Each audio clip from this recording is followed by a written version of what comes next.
Imbalance रहता है ना, क्योंकि सारा खेल हार्मोन्स का ही होता है।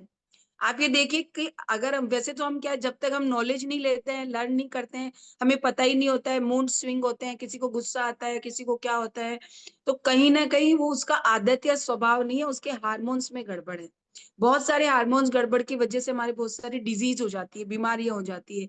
जैसे महिलाओं में पीसीओडी वो कहीं न कहीं हार्मोन्स का ही खेल है सारा।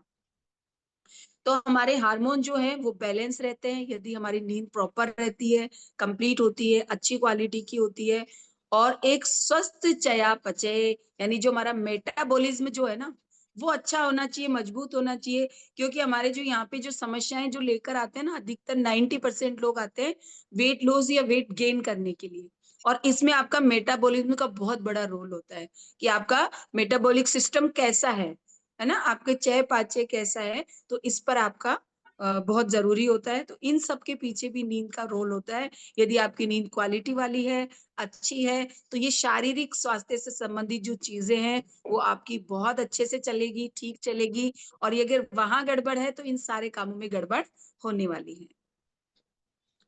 इसके साथ ही मानसिक और भावनात्मक कल्याण, है ना? तो इसमें क्या होता है, आरामदायक और नींद, मूड विनियमन और भावनात्मक लचीलेपन के लिए महत्वपूर्ण है। मानसिक और भावनात्मक कल्याण का मतलब होता है डेवलपमेंट मतलब मेंटली और इमोशनली भी अपन डेवलप होते हैं इस चीज़ के लिए। या मान लीजिए कि अपन खुश रहते हैं, क्योंकि हम मेंटली यदि खुश नहीं है, फिजिकली कितने भी स्वस्थ हो लेकिन मेंटली यदि हम उदास रहते हैं, है ना, एक्टिव नहीं रहते हैं, है ना, काम करने का मन नहीं कर रहा होता है, तो मन का ही तो खेल है सारा।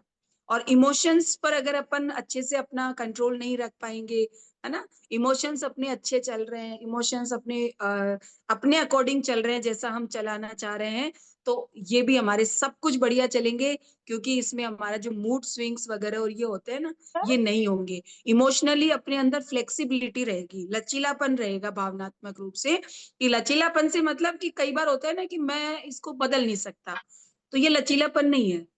लेकिन आप अपने इमोशंस में चेंजेस ला सकते हो, उन्हें बदल सकते हो कि मैं दुखी हूँ, लेकिन मैं इसको सँभाल लूँगा, कुछ नहीं, रिलैक्स हो जाऊँगा। लेकिन आप उस परिस्थिति को सँभाल नहीं पा रहे हैं, इसका मतलब आपके अंदर लचीलेपन की कमी है, लेकिन जैसे ही आपकी नींद क्वालिटी वाइज़ अच्छी होती है, तो आपके अंदर ये वाली चीज़ें भी ऑटोमैटिकली अपने आप से डेवलप हो जाती है और हमें पता भी नहीं चलता है। Next slide sir.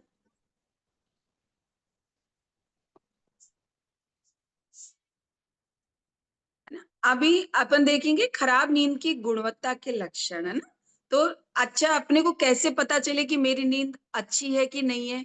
तो इसके लिए हमें ये सब चीज़ों पर गौर करने की ज़रूरत है। अगर आपके अंदर ये सारी चीज़ें आती है, इनमें से कोई भी सिम्पटम आप में है, इसका मतलब आपकी नींद की क्वालिटी में कहीं गड़बड़ है और हमें काम करने की ज़रूरत है।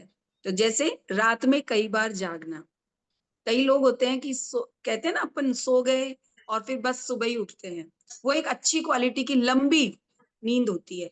लेकिन कोई बार-बार जाग रहा है ना? बार-बार उठ के मोबाइल देखता है या बार-बार उठ के टाइम देखने की आदत होती है। जैसे कभी किसी ने कहा कि यार सुबह जल्दी उठना है, अब उसको उठना नहीं होता लेकिन उसको रात भर उस टेंशन के मारे ही नींद नहीं आती कि मुझे सुबह उठना है। कई लोगों को बार-बार टॉयलेट की भी परेशानी रहती है कि वो उठकर जाते हैं और नींद डिस्टर्ब होती है और वापस जब आकर बेड पे सोते हैं तो उनकी नींद उड़ जाती है। क्योंकि एक बार यदि आप जागते हैं तो कई बार ऐसा होता है कि नींद वापस से आती नहीं है और फिर वो नींद में रुकावट आ जाती है, बाधा हो जाती है। पूरी रात सो लेने के बाद भी यदि आपको थका हुआ या सुस्त महसूस होता है, तो फिर हमें ध्यान देने की ज़रूरत है कि इतना अच्छे से मैं सारी रात सोया हूँ, फिर भी मेरे को थका-थका क्यों लग रहा है, मैं सुस्त क्यों हूँ? क्योंकि ये सब जो होता है ना, वो नींद पूरी नहीं होने से होता है। तो यानी आपकी नींद कंप्लीट नहीं हुई, या तो आपने पूरी क्वालिटी वाली जो टाइम चाहिए 7 से 8 घंटे वो पूरा नहीं किया है, या फिर बीच-बीच में आपकी नींद डिस्टर्ब हो रही थी रात को, इस वजह से आपको ऐसा लग रहा है। यदि ये भी आपके अंदर दिखता है, तो आपको इस पर भी काम करने की, गौर करने की ज़रूरत है। सोने में परेशानी होना। अब परेशानी होना मतलब क्या होता है? जैसे कुछ लोगों को नींद आती ही नहीं है, बड़ी मुश्किल से नींद लेते हैं वो, है ना? बेड पे चले जाते हैं, लोग सो जाते हैं, वो करवटें बदलते रहते हैं, कोशिश करते रहते हैं, पर उन्हें नींद आती नहीं है। किसी को तो नींद होता है ना बेड पे जाते ही नींद आ जाती है और किसी को होता है कि बहुत टाइम लगता है नींद आने में, तो नींद लेने में, सोने में उसको परेशानी यदि हो रही है वो अच्छे से सो नहीं पा रहा है, तो फिर उसको गौर करने की ज़रूरत है कि कहीं कुछ गड़बड़ हो रहा है। दिन में नींद या थकान महसूस करना, बहुत सारे लोगों